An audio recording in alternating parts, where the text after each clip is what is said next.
How's it going, everyone? The Trout91 here with a Revelations video on how to find the Pack-a-Punch machine. It's pretty straightforward and you can get started on it straight off the go.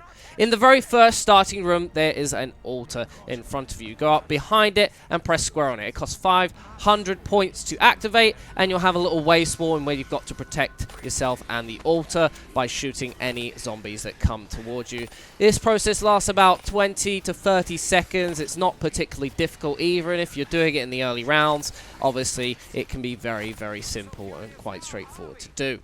Once you've done that, there will be a door that will open behind it. This door will take you to Toten, and that room is a key part of the entire map as it's a central hub for all the areas that you can kind of maneuver in and out of just because of these altars and the doors that appear.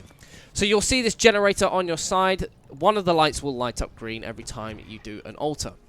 Next, you want to head to the church side, open the door from the beginning of your spawn, go all the way through the origins area and into Mob of the Dead. There'll be another one here at the bottom floor behind the staircase, which you have to do literally the same process again, is just deflect any zombie pressure from the altar itself.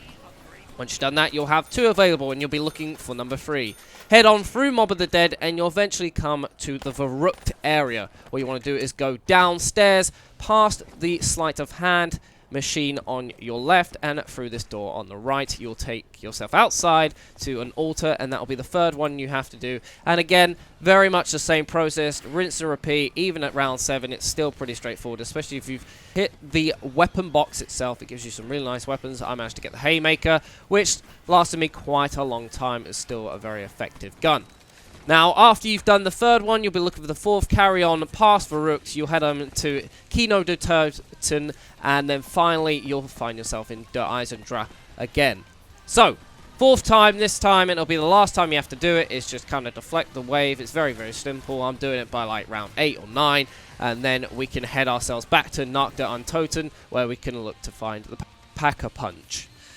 So, once you've lit all the lights up, it takes a second. I had a bit of a glitchy game, but you have to activate the Tesla coil on the panel. It will actually shoot this Apophicon big thing, and he obviously won't like it. And eventually, that will cause this little barrier to disappear on the stairs that lead downstairs. I actually ended up going down because I wasn't paying too much attention or expecting zombies to attack me like that. He'll then eat you into his stomach. At this point, you can actually see the Pack-a-Punch up above you there. You've got to shoot the 3 edges of what I believe is a stomach or a spleen or something where the Pack-a-Punch is being held captive. So just shoot these bits around the actual thing itself, and then the Pack-a-Punch will drop down onto the floor. Now, I believe you do have to do this within a certain amount of time because otherwise you'll be ejected. You can't stay in here forever, I don't think. Anyway, there's the Pack-a-Punch. Make sure you got the money and the weapons to do it. I hope you've enjoyed this tutorial. If you did, do drop a like rating. Make sure you subscribe if you're new around here, and I'll see you later. Peace out.